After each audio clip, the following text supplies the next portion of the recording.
الله نحمده ونصلي على رسوله الكريم أما بعد فأعوذ بالله من الشيطان الرجيم بسم الله الرحمن الرحيم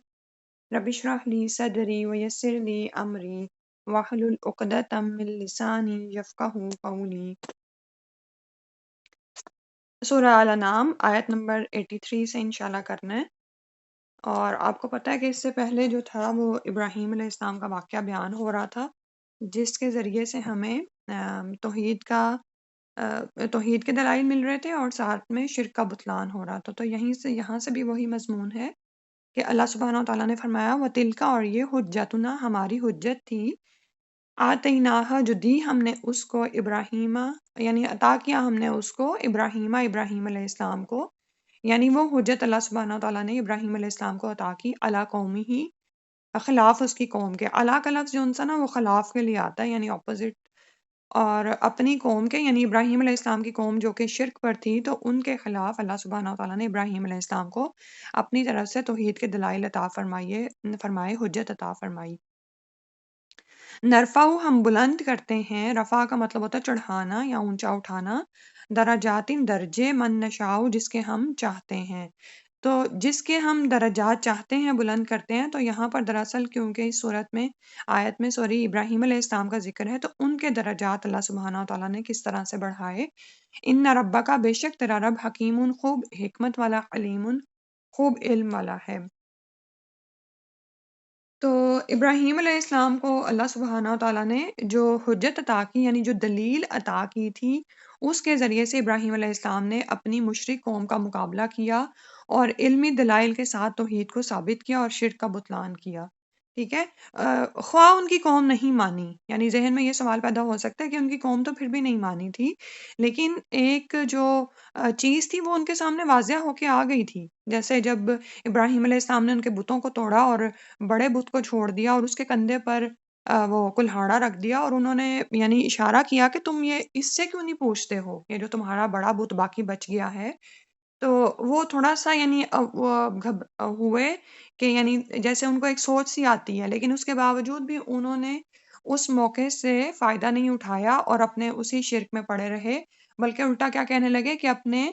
اپنے یعنی الہوں کی مدد کرو، اور نعوذ باللہ پھر ابراہیم علیہ السلام کو ایک جلتے الاؤ میں انہوں نے مار ڈالا۔ تو آپ یہ دیکھیں کہ ہوتا یہ ہے کہ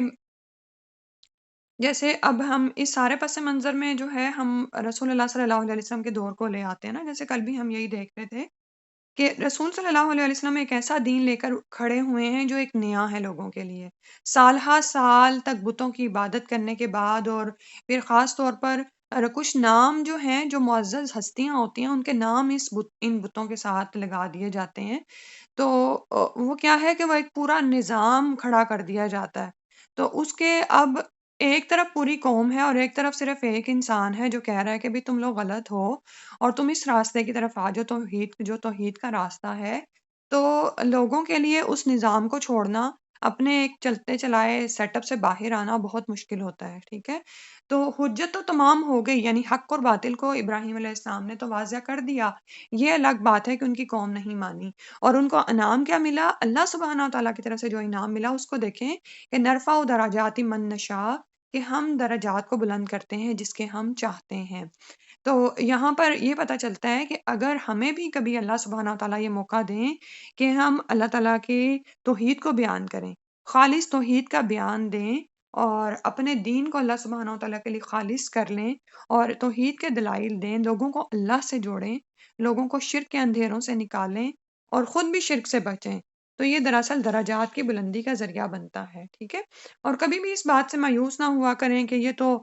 لا الہ الا اللہ تو ایک پرانا درس ہے، یہ تو سب کو ہی پتا ہے، نہیں پتا ہوتا۔ ٹھیک ہے، یعنی لا الہ الا اللہ کا حقیقی مطلب کیا ہے اور اپنے دین کو اللہ کے لیے خالص کرنے کا مطلب کیا ہے، یہ عام طور پر اب عام لوگوں کے ذہنوں سے بھی یہ چیز نکلتی جا رہی ہے۔ ٹھیک ہے، اور ہم جیسے جو تھوڑا بہت علم حاصل کر لیتے ہیں، ہمارا کیا حال ہے کہ ہم سمجھتے ہیں کہ یہ تو ایک انڈرسٹوڈ چیز ہے، تو ہم کو اس سے آگے بڑھ کے کوئی بات بتائیں۔ ہوتا ہے نا ایسے کہ کہیں آپ کو لیکچر کا کہا جاتا ہے تو آپ کہتے ہو اچھا اب میں کیا تیار کروں، تو یہ سب سے پہلی چیز ہے، یہی تو وہ چیز ہے جو کہ لوگوں کو بڑی تعداد میں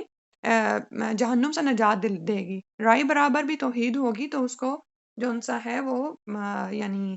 جہنم کی گہرائیوں سے نکال دیا جائے گا، نعوذ باللہ۔ تو کتنا زیادہ ضروری ہے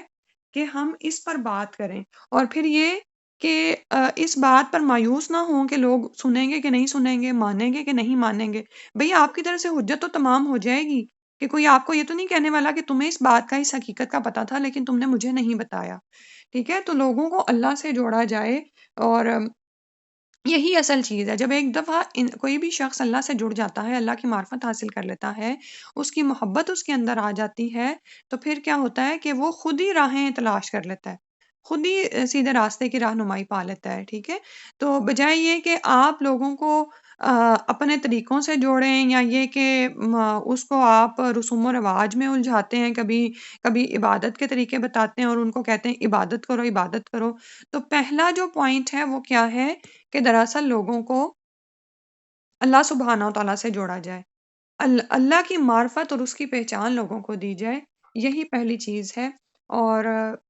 جہاں پر بھی آپ سے ممکن ہو یہ کام کریں،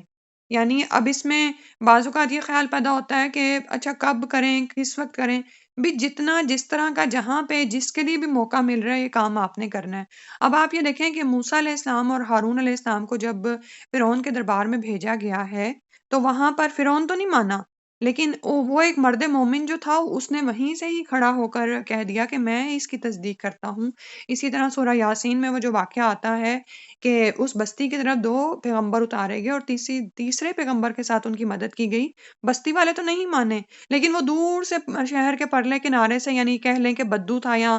گاؤں سے ایک شخص دوڑتا ہوا آیا، کیونکہ یوزلی پیغمبر شہروں میں اتارے جاتے تھے، تو وہ گاؤں سے دوڑتا ہوا آیا ہے اور وہ کہہ رہا ہے کہ اس پیغمبر کی بات سنو اور اس پر ایمان لے آؤ۔ تو ہمارا کام کیا ہے کہ ہم ابلاغ تو کریں، اور پھر یہ کہ کتنے درجات بلند ہوتے ہیں حقیقتاً۔ توحید کا سبق وہ سبق ہے کہ جب آپ اس کو دوسروں کو دینے لگتے ہیں تو اللہ سبحانہ و تعالیٰ آپ کے درجات بڑھا دیتے ہیں، ٹھیک ہے؟ لیکن بات وہی ہے کہ اپنے دین کو اللہ کے لیے خالص کیا جائے اور اسی کی تعلیم دوسروں کو دی جائے۔ تو ابراہیم علیہ السلام کے درجات کس طرح سے بلند ہوئے کہ اللہ سبحانہ تعالیٰ نے ان کو نبوت سے سرفراز فرمایا، دنیا اور آخرت میں ان کے نیک نامی رہی۔ اور آپ یہ دیکھیں کہ مشرکین مکہ کا بھی کیا حال تھا کہ توحید پر قائم نہیں تھے، لیکن خود کو دین ابراہیمی پر سمجھتے تھے۔ تو اللہ سبحانہ تعالیٰ کے لیے جب بھی کوئی انسان توحید پر درس دیتا ہے اور اس راہ پر چل پڑتا ہے تو اللہ تعالیٰ اس کو اپنے کام کے لیے چن لیتے ہیں، اور اللہ تعالیٰ اس کو اجر اور نیک نامی عطا کرتے ہیں۔ اور اہل علم کے لیے تو آپ جانتے ہیں نا کہ بہت درجات ہیں، سمندر کی مچھلیاں تک اس کے لیے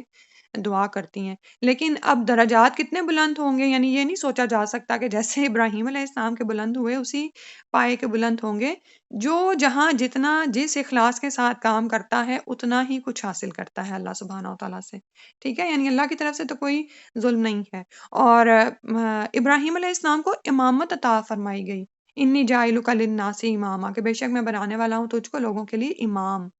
تو اور پھر یہ کہ بہت سے نبیوں کے وہ آبا ہیں۔ ان ربک حکیم علیم، بے شک تیرا رب خوب حکمت والا ہے، علم والا ہے۔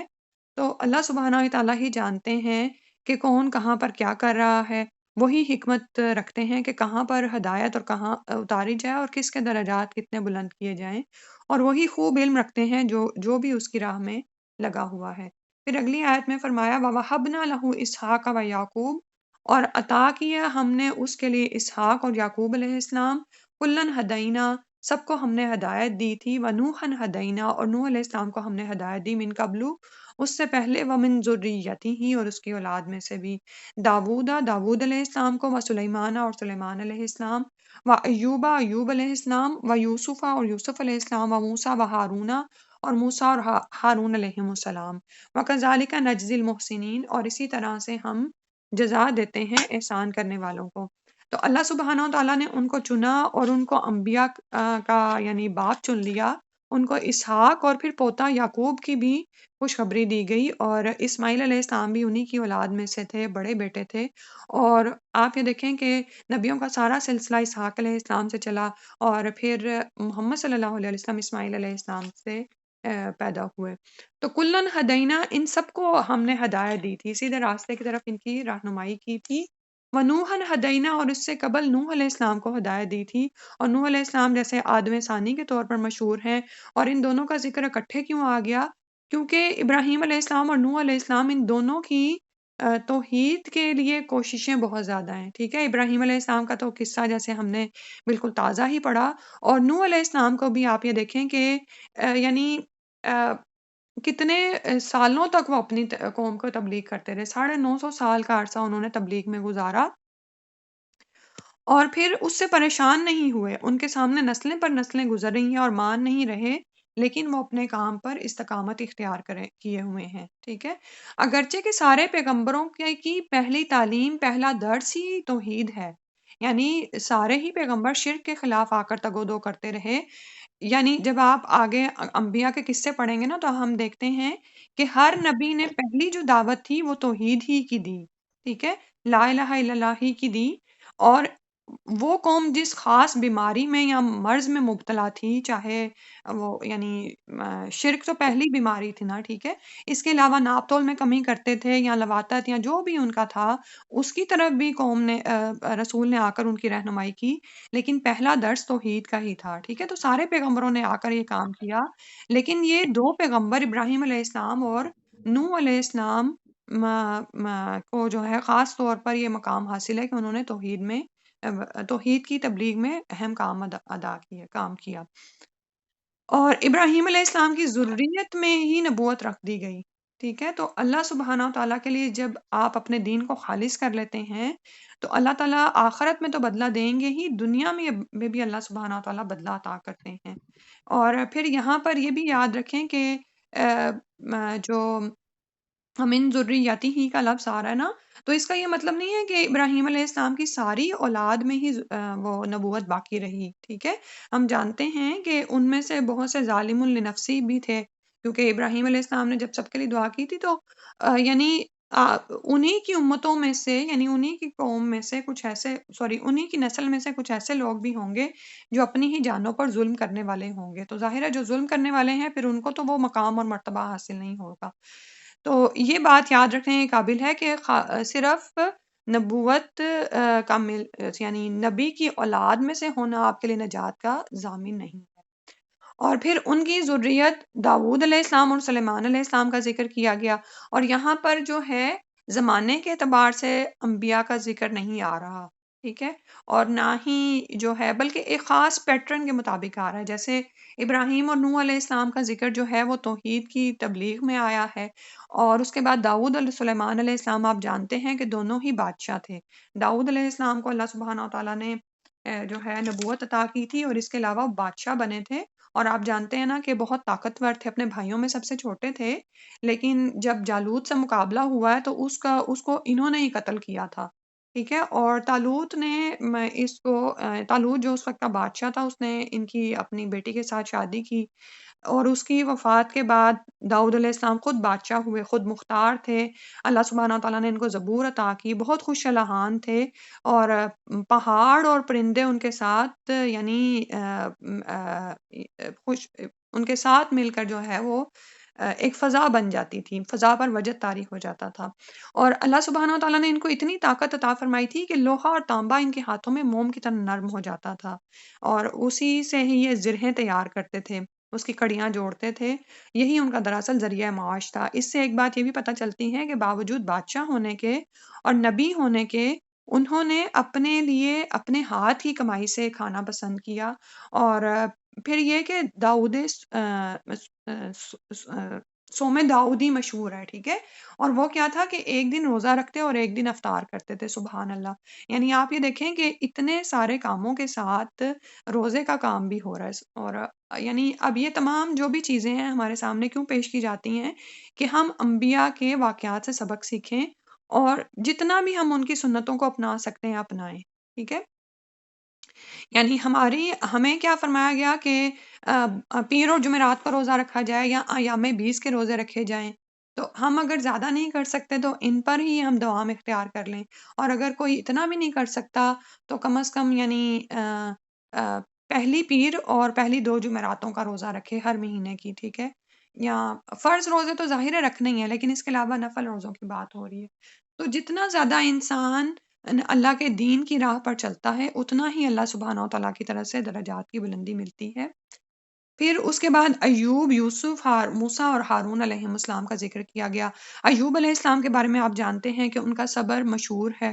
ٹھیک ہے؟ 70 سال کی عمر میں ان کو نبوت عطا ہوئی تھی، اور اللہ سبحانہ تعالیٰ نے ان کو بے شمار نعمتوں سے نوازا تھا، اور شکر کا یہ حال تھا کہ دروازے پر کسی سوالی کو خالی نہیں لوٹاتے تھے۔ سوالی کا سوال جس طرح کا ہوتا تھا اس کو ویسا ہی عطا کرتے۔ تو اللہ کی طرف سے آزمائش آئی کہ ساری ہی نعمتیں ختم ہو گئیں، اہل و عیال بھی گیا، صرف ایک بیوی باقی بچ گئی تھی، اور بیماری ایسی تھی کہ یعنی لوگ پاس آنا چھوڑ گئے تھے، اور اللہ سبحانہ تعالیٰ کے حکم سے یعنی 18 سال بعد آپ کو اس بیماری سے شفا ہوئی، اور اس کے بعد اللہ تعالیٰ نے بے شمار نعمتیں آپ کو عطا کیں، اور پہلے سے بھی بڑھ کر زیادہ کر دیا۔ اور لیکن ایوب علیہ السلام نے نعمتوں کو پا کر شکر کیا، اور جب نعمتیں چلی گئیں تو صبر پر قائم رہے۔ تو اس میں بھی ہمارے لیے سیکھنے کا بہت مقام ہے کہ اگر ہمیں اللہ کی طرف سے نعمتیں آتی ہیں تو ہمارا مومن کا رویہ کیا ہو، اور اگر آزمایا جاتا ہے نعمتیں لے کر تو اس وقت کیا رویہ ہونا چاہیے۔ اسی طرح یوسف علیہ السلام، ایوب اور یوسف کا ذکر اکٹھا آیا ہے علیہم السلام۔ تو یوسف علیہ السلام کو بھی آپ یہ دیکھیں کہ ان کے باپ کو بھی جو ہے کس طرح سے یعقوب علیہ السلام کو آزمایا گیا، کہ یعنی اپنی جو ہے 12-13 یا اس سے بھی پہلے کی سال کی عمر میں کنویں میں ڈالے گئے ہیں، ٹھیک ہے؟ اس کے بعد عزیز مصر کے ہاں رہے، 7 سال تک جیل میں رہے ہیں، اور وہاں سے یعنی یہ سارا صبر ہے جو بتایا جا رہا ہے، اور اس کے بعد جب ان کو نعمتیں ملی ہیں تو ایک اچھے مقام پر فائز ہوئے ہیں، سبحان اللہ۔ اور پھر اس کے بعد موسیٰ اور ہارون علیہ السلام کا ذکر کیا کہ اللہ سبحانہ وتعالیٰ نے ان کو کثرت سے معجزات عطا کیے تھے، ٹھیک ہے؟ اور یہ اور بات ہے کہ فرعون نہیں مانا، لیکن اللہ سبحانہ وتعالیٰ نے بہت کثرت سے معجزات موسیٰ اور ہارون علیہ السلام کو عطا کیے۔ وَكَذَلِكَ نَجْزِي الْمُحْسِنِينَ، اسی طرح ہم احسان کرنے والوں کو جزا دیتے ہیں۔ اور احسان کیا ہے؟ حسن سے ہے۔ حسن کا مطلب کیا ہے کہ یعنی کام کو ایکسیلنس کے درجے پر کرنا، بہترین کر کے پیش کرنا، اور جب ہم معاملات میں احسان کریں گے تو مطلب یہ ہے کہ عدل سے بڑھ کر دینا، ٹھیک ہے؟ یعنی اپنے حق سے کم پر راضی ہو جانا اور کسی کو اس کے حق سے بڑھ کر دے دینا۔ آج آپ دیکھیں کہ کیا اپروچ بنتی جا رہی ہے۔ اگر آپ کسی کو کہتے ہیں نا کہ بھئی تم اپنے حق سے کم پر راضی ہو جاؤ، مثال کے طور پر کسی جگہ پر کوئی زمین ہی ملنی ہے، یا کہیں آپ کو مال و دولت ملنا ہے، ڈالرز ملنے ہیں، تو کیا آپ یہ کرتے ہیں کہ آپ دوسرے کی طرف راؤنڈ کر دیں اور خود اپنے حق سے کم لے لیں؟ یہ احسان ہی تو ہے، ٹھیک ہے؟ یا کسی جگہ پر آپ کا حق تو زیادہ بنتا ہے لیکن آپ اس کو چھوڑ دیں، آپ کہہ دیں گے نہیں تم چلو زیادہ رکھ لو، ٹھیک ہے؟ تو یہ دراصل احسان ہے، اور اللہ سبحانہ و تعالیٰ احسان کا بہترین بدلہ عطا فرماتے ہیں۔ انسان برکتیں دیکھتا ہے اپنے گھر میں، مال و اولاد میں، اپنے اہل میں، سب چیزوں میں۔ اور عبادت میں احسان کا درجہ کیا ہے؟ کہ تم اس طرح اللہ کی عبادت کرو جیسے تم اللہ تعالیٰ کو دیکھ رہے ہو، اور اگر یہ نہیں کر سکتے تو کم از کم یہ خیال کرو کہ اللہ سبحانہ و تعالیٰ تمہیں دیکھ رہا ہے۔ اور اسی سے اگلی آیت بھی جو ہے انبیاء ہی کے بارے میں ہے، تقریباً 17-18 انبیاء کا ذکر یہاں پر آیا ہے۔ وَزَكَرِيَّا وَيَحْيَا وَعِيسَىٰ وَإِلْيَاسَ، اور زکریا علیہ السلام اور یحییٰ اور عیسیٰ اور الیاس علیہ السلام، کل من الصالحین، سب کے سب نیک لوگوں میں سے تھے۔ تو اللہ سبحانہ و تعالیٰ نے زکریا علیہ السلام کو نبی بنایا، اور زکریا علیہ السلام نے جب اللہ سبحانہ و تعالیٰ سے دعا کی تو ان کو یحییٰ علیہ السلام عطا فرمائے۔ اور آپ یہ دیکھیں کہ یحییٰ علیہ السلام بھی جیسے کون ہیں کہ عیسیٰ علیہ السلام کے حقیقی خالو لگتے ہیں، مریم علیہ السلام کے مربی اور کفیل ہوئے، اور پھر اللہ سبحانہ و تعالیٰ نے ان کو بڑھاپے کی اولاد عطا فرمائی، یحییٰ علیہ السلام ان کو عطا ہوئے۔ اور یحییٰ علیہ السلام کے لیے کیا آتا ہے کہ یعنی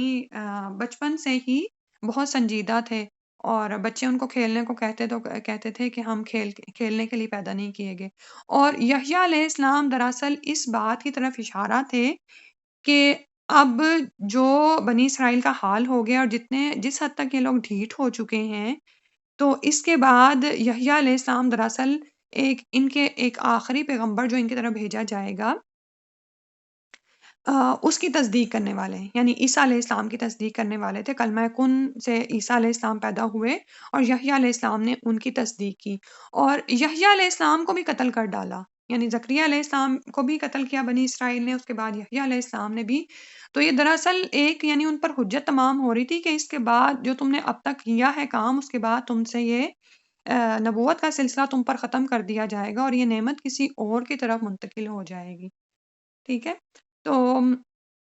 اور جو اب عیسیٰ علیہ السلام ہیں کلمہ کن سے پیدا ہوئے، روح اللہ بھی کہلاتے ہیں، ٹھیک ہے؟ اللہ سبحانہ و تعالیٰ کے حکم سے جب جبریل علیہ السلام نے مریم علیہ السلام کی طرف پھونک ماری تو ان کو حمل ٹھہر گیا اور پھر عیسیٰ علیہ السلام پیدا ہوئے۔ بنی اسرائیل کے آخری پیغمبر ہیں، صاحب شریعت تھے، انجیل ان کو عطا ہوئی تھی اور بچپن میں ان کو نبوت مل گئی تھی۔ آپ جانتے ہیں نا کہ بچپن میں ہی یہ بول اٹھے تھے کہ میں اللہ کا رسول ہوں۔ ناصرہ کے مقام پر ان کی پیدائش ہوئی، فصیح اللسان تھے،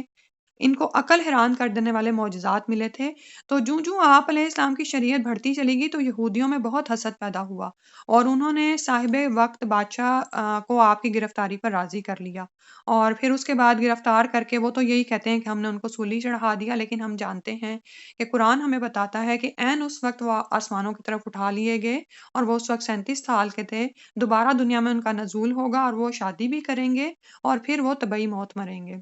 ٹھیک ہے؟ اور دجال کا خاتمہ انہی کے ہاتھوں ہوگا۔ تو یہ سب لوگ کل من الصالحین، سبھی لوگ نیکوکاروں میں سے تھے، نیک لوگوں میں سے تھے، اللہ سبحانہ و تعالیٰ نے ان کو چن لیا تھا۔ اور پھر الیاس علیہ السلام کا ذکر آیا۔ الیاس علیہ السلام جو ہیں بالبک کی طرف مبعوث کیے گئے تھے، الیاسین کے نام سے بھی ان کا نام قرآن میں آتا ہے۔ بال ایک بت تھا جس کو ان کی قوم پوجتی تھی، ٹھیک ہے؟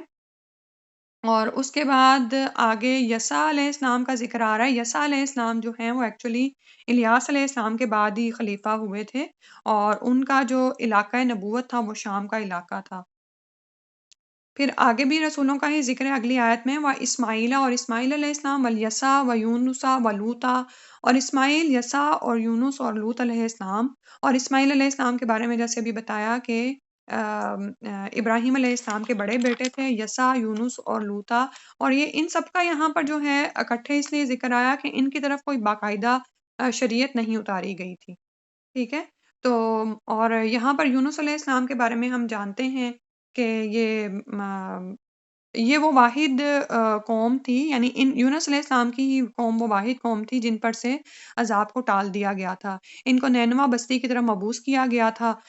قوم کی کے انکار کرنے پر یہ ان سے بیزار ہوئے اور اللہ کا حکم آنے سے پہلے ہی ان کو چھوڑ کر چلے گئے تھے۔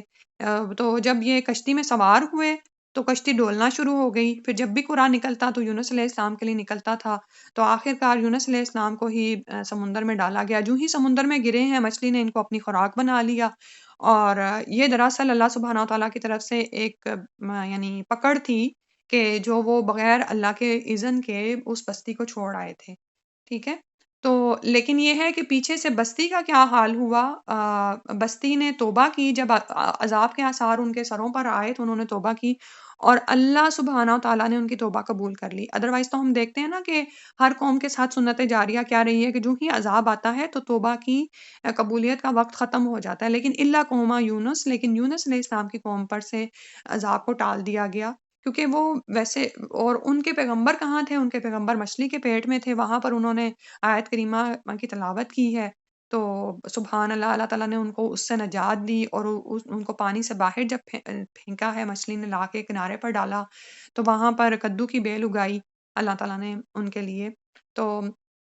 یعنی اللہ سبحانہ و تعالیٰ نے ان کی مغفرت فرما دی۔ اور پھر لوط علیہ السلام، سبحان اللہ، لوط علیہ السلام کا مقام اور مرتبہ کیسا بلند ہے کہ باقی انبیاء انہی کی قوموں سے اٹھائے گئے ہیں، ٹھیک ہے؟ لیکن لوط علیہ السلام کو جس بستی صدوم کی بستیوں کی طرف بھیجا گیا ان میں کوئی بھی ایسا انسان نہیں تھا کہ اللہ سبحانہ و تعالیٰ اس کو نبوت کے مرتبے پر فائز کرتے، تو لوط علیہ السلام کو خاص اس طرف بھیجا گیا۔ تو یہ جب ابراہیم علیہ السلام کے ساتھ ہجرت کر کے آئے ہیں تو ان کو صدوم کی بستیوں کی طرف تبلیغ کے لیے بھیجا گیا ہے، اور یہ ابراہیم علیہ السلام کے بھتیجے ہوتے ہیں، ٹھیک ہے؟ اور وہاں پر پھر جب قوم نہیں مانی اور الٹا ان کو کہنے لگے کہ تم لوگ بڑے پاکیزہ بنتے ہو، تو وہاں پر ان پر وہ عذاب آیا جس میں آپ جانتے ہیں کہ یعنی زمین بوس کر دی گئی، ان کی بستیاں ساری کی ساری 400 کلومیٹر تک کہا جاتا ہے کہ ان کے علاقے زمین کے نیچے چلے گئے اور اس کے اوپر پانی آ گیا، جو کہ آج بحر مردار ہے، ڈیڈ سی ہے، جس میں کوئی بھی جو زیرو ہے زندہ نہیں رہ سکتا، یعنی اتنا وہ کنڈینس ہے اور پھر اس میں کوئی تیر بھی نہیں سکتا، استغفر اللہ۔ اور باقی اسماعیل علیہ السلام کا جیسے ہوا ہے کہ اسماعیل علیہ السلام کے بارے میں تو آپ یہ دیکھیں کہ یعنی ایک پوری ان کے ساتھ جو ہے وہ قصہ وابستہ ہے نا، کیونکہ ان سے ہی رسول صلی اللہ علیہ وسلم پیدا ہوئے ہیں، اور بنو جرہم قبیلہ میں ان کی شادی ہوئی تھی۔ اللہ کے حکم سے ابراہیم علیہ السلام، اسماعیل علیہ السلام اور ان کی والدہ ہاجر علیہ السلام کو مکہ میں چھوڑ آئے تھے، اور وہاں پر ان کو آباد کیا گیا، اور یہ پورا اللہ سبحانہ وتعالیٰ کی طرف سے ایک پورا ایک سیٹ اپ قائم کیا جا رہا تھا۔ وَكُلًّا فَضَّلْنَا عَلَى الْعَالَمِينَ، اور سب کے سب کو ہم نے فضیلت دی تھی جہان والوں پر، یعنی اپنے اپنے دور میں ان کو اپنے پورے جہان والوں پر فضیلت حاصل تھی، ٹھیک ہے؟ یعنی اب یہ نہیں ہے کہ ایک دوسرے کے اوپر فضیلت کی بات نہیں ہو رہی، بلکہ جو نبی جس دور میں مبعوث کیا گیا دراصل وہ اس قوم کا، کیونکہ پیغمبر تو ہوتے ہی چنے ہوئے انسان ہے نا، تو اللہ سبحانہ تعالیٰ نے جہان والوں پر ان کو فضیلت دی تھی۔ جیسے ابھی آپ کو بتایا کہ لوط علیہ السلام کو جو ہے ایک دوسری بستی کی طرف بھیجا گیا تھا، یہ اپنی ہی بستی میں مبعوث نہیں ہوئے تھے۔ پھر فرمایا وَمِنْ آبائِهِمْ، اور ان کے آباء و اجداد میں سے، وَذُرِّيَّاتِهِمْ، اور ان کے اولادوں میں سے، وَإِخْوَانِهِمْ، اور ان کے بھائیوں میں سے، وَاجْتَبَيْنَاهُمْ، اور چن لیا ہم نے ان کو، وَهَدَيْنَاهُمْ، اور ہدایت دی ہم نے ان کو، إِلَىٰ صِرَاطٍ مستقیم، طرف سیدھے راستوں کے۔ تو یعنی بعض کو چنا ہے اللہ سبحانہ تعالیٰ نے، بعض کی اولاد میں سے تھے، جیسے ابھی اولادوں کا بھی ذکر آیا، اور کچھ ڈیٹیل آپ یہ بھی پڑھ لیں گے کہ نوح علیہ السلام کی اولاد میں سبھی شامل ہیں، اور ابراہیم علیہ السلام کی اولاد میں کچھ شامل ہیں، ٹھیک ہے؟ تو یہ آپس میں ایک دوسرے کی اولاد تھے، پھر اخوانہم، اور ان کے بھائیوں کو چنا، وجتبیناہم، اور ہم نے چن لیا ان کو، اور یہاں پر چننا مطلب یہ کہ اپنے خاص بندوں میں شامل کر لیا، ٹھیک ہے؟ اور اپنے لیے خالص کر لیا توحید کی راہ پر، اور ہدایت دی ہم نے ان کو سیدھے راستے کی طرف۔ تو اللہ سبحانہ و تعالیٰ کا وسیع فضل ہوا ان پر۔ آپ یہ دیکھیں کہ ابھی جیسے بات ہو رہی تھی نا کہ جب انسان اللہ تعالیٰ کے راستے پر جم جاتا ہے اور یہ تہیہ کر لیتا ہے کہ مجھے اللہ تیرے دین کا کام کرنا ہے اور خالص ہو کر کرنا ہے، اپنی توحید کو بھی اللہ کے لیے خالص کرنا ہے، اور اگر اللہ کے دین کا کام کرنا ہے تو بغیر کسی ریاکاری کے، بناوٹ کے، کسی سے کسی بھی اجر کی امید رکھے بغیر کرنا ہے، تو اللہ سبحانہ و تعالیٰ وسیع فضل عطا فرماتے ہیں، آپ کے لیے راہیں کھول دیتے ہیں، اور سب سے بڑھ کر نعمت عظمیٰ جو ملتی ہے، ہدیناہم الی صراط مستقیم، سیدھے راستے کی طرف آپ کو رہنمائی مل جاتی ہے، ٹھیک ہے؟ یعنی آپ کو پھر یہ سمجھ آنا شروع ہو جاتی ہے کہ آپ نے زندگی کو کیسے گزارنا ہے، کون سا راستہ سیدھا اور سچا ہے جس پر مجھے چلنا ہے، کیونکہ آپ یہ دیکھیں کہ جوں آگے قیامت قریب آتی جا رہی ہے، چیزیں اتنی کمپلیکس ہوتی جا رہی ہیں، بعض اوقات اتنا زیادہ شکوک و شبہات پیدا ہو جاتے ہیں چیزوں کے بارے میں، یا لوگوں کو کرتے دیکھتے رہنے سے ہم ان چیزوں کو برا سمجھنا، یا ان کو یعنی ایک ہوتا ہے نا لیول عظیمت کی راہ سے نیچے سمجھنا چھوڑ دیتے ہیں، ٹھیک ہے؟ تو ہم سمجھتے ہیں کہ یہ عام چیزیں ہیں، اور پھر وہ زندگی میں نعوذ باللہ عام انسانوں کی زندگیوں میں بھی وہ شامل ہو جاتی ہیں۔ لیکن جب انسان اللہ سبحانہ و تعالیٰ کے لیے اپنی نیت کو خالص کر لیتا ہے، اور اللہ تعالیٰ سے اور وہ حقیقتاً ہدایت کی طلب رکھتا ہے، تو اللہ تعالیٰ اس کو سیدھے راستے کی طرف رہنمائی دیتے ہیں ہر معاملے میں۔ آپ یہ دیکھتے ہیں کہ پھر مومن کی رہنمائی ہر معاملے میں کی جاتی ہے، ٹھیک ہے؟ کہ وہ چھوٹا معاملہ ہو یا بڑا معاملہ ہو، اللہ سبحانہ و تعالیٰ اس کو اپنی راہ کی رہنمائی دیتے ہیں۔ تو محسنین کا بڑا اجر ہے، سبحان اللہ۔ تو ان آیات سے ہمیں کیا پتہ چلتا ہے کہ اللہ سبحانہ و تعالیٰ نے کس طرح سے ان کو دنیا میں بھی اجر عظیم عطا فرمایا، اور آخرت میں بھی ان کے لیے ہے، یعنی ان کی نیک نامی، ان کا بلند نام دنیا میں بھی باقی چھوڑا۔ اور یہاں پر جیسے کچھ انبیاء کا بھی ذکر آیا جو کہ بادشاہ بھی رہے ہیں، تو اس سے پتہ چلتا ہے کہ نبوت بادشاہت کے منافی نہیں ہے، ٹھیک ہے؟ بس یہ کہ جب بھی انسان کو نعمتیں ملیں تو وہ اللہ کا شکر ادا کرتا رہے، ایروگینٹ نہ ہو جائے، یعنی سرکش نہ ہوتا چلا جائے۔ پھر اگلی آیت میں فرمایا ذالک ھدی اللہ یہدی، یہ اللہ کی ہدایت ہے، وہ ہدایت دیتا ہے ساتھ اس کے من جسے یشاء وہ چاہتا ہے، من عبادہ اپنے بندوں میں سے۔ تو اللہ تعالیٰ کی ہدایت اللہ کی دی ہوئی توفیق سے ہی ملتی ہے، اور انہی کو ملتی ہے جس کو اللہ سبحانہ و تعالیٰ چاہتا ہے اپنے بندوں میں سے، ٹھیک ہے؟ یہ یعنی آپ یہ دیکھیں کہ یہ آ، اس بندے کا اخلاص ہوتا ہے، جتنا اس کے اندر توحید خالص ہوتی ہے، اس کے مطابق اس کو پھر اللہ کے راستے کی ہدایت ملتی ہے، ٹھیک؟ کبھی کبھار ذہنوں میں یہ سوال پیدا ہوتا ہے نا کہ اب اتنے لوگ کام کر رہے ہیں اور دنیا میں اتنی جگہوں پر اسلام کے لیے کام ہو رہا ہے، لیکن کیا وجہ ہے کہ وہ ریولیوشن نہیں ہو پا رہی، یعنی وہ انقلاب نہیں آ پا رہا جس کی مثال رسول اللہ صلی اللہ علیہ وسلم نے مدینہ میں قائم کر کے دکھائی تھی؟ تو اس کی وجہ کیا ہے کہ ہمارے اعمال میں اور ہمارے ایمان کی حالتوں میں صحابہ کرام سے کہیں بہت زیادہ فرق ہے، ٹھیک ہے؟ تو اگر کسی بھی جگہ پر لوگ دین کا بھی کام کر رہے ہوتے ہیں نا، تو اللہ تعالیٰ ہی جانتا ہے کہ کس کے لیے کتنی خیر اتاری جائے، ٹھیک ہے؟ اور کس کو اپنے راستے کی ہدایت دی جائے۔ پھر فرمایا وَلَوْ أَشْرَكُوا، اور اگر وہ شرک کرتے، یعنی یہاں پر وہ سے مراد ہے انبیاء کرام شرک کرتے، لَحَبِطَ، تو ضائع ہو جاتے، عنہم، ان سے، ما کانوا یعملون، جو وہ عمل کرتے تھے۔ تو یہ دراصل انبیاء تو شرک کرنے والے نہیں تھے، کیونکہ انہوں نے تو اپنی توحید کو بھی اللہ کے لیے خالص کر لیا اور اسی بات کی وہ تعلیم دیتے رہے۔ تو اس بات کی یعنی جو ہے امید ان سے تو کی ہی نہیں جا سکتی۔ تو یہ دراصل ان کے بارے میں کہہ کر ہمیں سنایا جا رہا ہے کہ اگر وہ بھی شرک کرتے، یعنی شرک اتنا بڑا گناہ ہے کہ یہ تو ہرگز میں نجات دینے والا نہیں ہے۔ اگر انبیاء بھی جو اتنے پہنچے ہوئے تھے، جن کو اللہ سبحانہ و تعالیٰ نے اپنے لیے چن لیا تھا، اپنے خاص بندوں میں شامل کر لیا تھا، توحید کی راہ پر لگا دیا تھا، اگر وہ بھی شرک کرتے تو ان کے اعمال ضائع ہو جاتے، جو بھی عمل انہوں نے کیا ہوتا۔ تو دراصل یہاں پر انبیاء سے شرک تو بعید از قیاس ہے۔ دراصل ہم یہ دیکھیں کہ ہم جو خود کو بہت بڑا سمجھتے ہیں، بعض اوقات کیا ہوتا ہے کہ اگر ہم دین کا تھوڑا بہت کام کر رہے ہوتے ہیں اور ہم سے کوئی غلطی ہو جائے تو ہم اس کو بڑا ہلکا لے رہے ہوتے ہیں۔ تو یعنی انسان کو کبھی بھی غافل نہیں ہونا چاہیے۔ اور شرک تو ایسی چیز ہے کہ جو کہ شرک خفی جیسے ہے کہ اندھیری رات میں سیاہ پتھر پر سیاہ چونٹی کی طرح ہے، کہ بعض اوقات آپ کو پتہ بھی نہیں چلتا اور شرک آ رہا ہوتا ہے۔ اور وہ یعنی کیا ہے کہ ہم نماز اللہ کے لیے پڑھ رہے ہیں، لیکن ادھر کوئی کمرے میں داخل ہوا اور ہم نے اپنی نماز کو مزید سجا سنوار دیا، تو یہ ہم نے کیا کیا؟ اس سے پہلے تو ہم اللہ ہی کے لیے پڑھ رہے تھے، لیکن اب ہم نے جو تھوڑا بہت اس میں چینج لائے، وہ ہم آنے والے کے لیے لے آئے، تو وہ تو ضائع ہو گیا عمل۔ یعنی وہ 1 یا 2 رکعت جو ہم نے اس طرح کی گزار دی، وہ ہم سے ضائع ہو گئی۔ دراصل یہاں پر ہمیں سمجھایا جا رہا ہے، ٹھیک ہے؟ اور اللہ سبحانہ و تعالیٰ شرک سے بالکل بھی راضی نہیں ہوتے۔ اللہ تعالیٰ شرک کو بالکل بھی قبول نہیں کرتے۔ ان الشرک لظلم عظیم، شرک تو بہت بڑا ظلم ہے، یعنی یہ اللہ کے حق میں اتنا بڑا ظلم ہے کہ اس کی معافی نہیں ہے۔ اللہ تعالیٰ تو توحید خالص ہی کو پسند کرتے ہیں۔ تو دراصل آپ یہ دیکھیں کہ یہاں پر بھی جیسے کل بھی ہم نے جو پڑھا تھا نا کہ رسول صلی اللہ علیہ وسلم کا پیغام ہی کیا تھا، لا الہ الا اللہ تفلحوا، کہ قولوا لا الہ الا اللہ تفلحوا، کہ تم کہہ دو کہ اللہ کے سوا کوئی معبود نہیں تو تم کامیاب ہو جاؤ گے، ٹھیک ہے؟ تو اور اس کے برعکس شرک کیا ہے؟ شرک کبھی بھی نجات دینے والا نہیں ہے، ٹھیک ہے؟ اور شیطان تو چاہتا ہی ہے کہ انسان کو شرکی اعمال میں ڈال دے، یا تو اس کو جو ہے شرک اکبر میں مبتلا کر دے یا شرک خفی میں ڈال دے۔ اس سے اللہ سبحانہ وتعالیٰ بچائیں ہمیں، کیونکہ اگر ہم کوئی دین کا کام کر کے بھی طلب کسی سے رکھتے ہیں یا کسی کی ناراضی سے بچنا چاہتے ہیں، تو یہ ہماری توحید خالص تو نہیں ہے، یہ تو ہم کسی کے لیے کر رہے ہیں۔ اور ایسے ہی اعمال ہیں جو پھر انسان کے ضائع ہو جاتے ہیں۔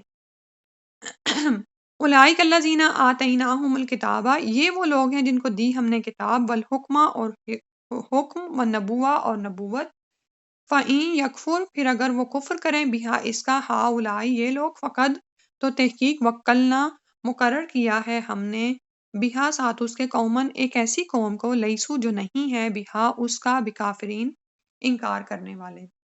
تو اللہ سبحانہ و تعالیٰ فرما رہے ہیں کہ یہ وہ لوگ ہیں جن کو ہم نے کتاب اور حکم اور نبوت عطا فرمائی۔ یعنی کتاب کے بارے میں تو آپ جانتے ہیں نا کہ ان میں سے مختلف رسولوں کو مختلف صحیفے بھی عطا ہوئے، اور بڑی بڑی کتابیں جیسے رسول صلی اللہ علیہ وسلم پر قرآن کا نزول ہوا ہے، اور ابراہیم علیہ السلام کے صحیفے، موسیٰ علیہ السلام کے صحیفے ہیں، موسیٰ علیہ السلام کو توریت بھی عطا کی گئی، داؤد علیہ السلام کو زبور عطا کی گئی، اور عیسیٰ علیہ السلام کو انجیل عطا کی گئی۔ اور حکم کا مطلب ہوتا ہے فہم، یعنی کتاب کی سمجھ عطا کی گئی ان کو۔ اور نبوت کا مطلب تو آپ جانتے ہی ہیں کہ ان کو نبوت عطا کی گئی، یعنی اللہ کی طرف سے ان کو پیغامات پہنچتے تھے اور تاکہ وہ لوگوں کو خبردار کریں۔ تو اللہ تعالیٰ نے فرمایا کہ اگر یہ قوم جن کی طرف یہ بھیجا گیا ہے، یعنی مشرکین مکہ کا ذکر ہو رہا ہے، کہ اگر یہ اس کا انکار بھی کریں، فَإِن یکفر بہا ہؤلاء، کہ اگر یہ لوگ اس کا انکار کر دیں، فقد وکلنا بہا، تو تحقیق مقرر کر دیا ہے ہم نے ساتھ اس کے ایک ایسی قوم کو جو اس کا انکار کرنے والے نہیں ہیں، اور وہ کون لوگ ہیں؟ صحابہ کرام ہیں۔ یعنی اسی قوم میں سے وہ لوگ بھی ہیں جن کو اللہ سبحانہ وتعالیٰ نے چن لیا، تو انہوں نے پھر اس کا انکار نہیں کیا۔ تو یہاں پر جو شروع میں کتاب اور حکم اور نبوت کا ذکر آیا ہے، تو اس سے اس میں ہمارے لیے سمجھنے کی بات ہے کہ خالی کتاب ہی کافی نہیں ہے، بلکہ اس کا فہم، اس کی سمجھ بھی کافی ہے، اس کی سمجھ بھی ضروری ہے۔ اور یہ فہم کس طرح سے آئے گا؟ اس کتاب کے مطالعے سے، اور جس طرح سے رسول اس کو پہنچاتے ہیں اسی طرح سے اس کو مانا جائے۔ اور مشرکین مکہ نے کیا کیا؟ انہوں نے اسی چیز کا انکار کر دیا۔ لیکن کنہوں نے انکار نہیں کیا؟ صحابہ کرام نے، یعنی جو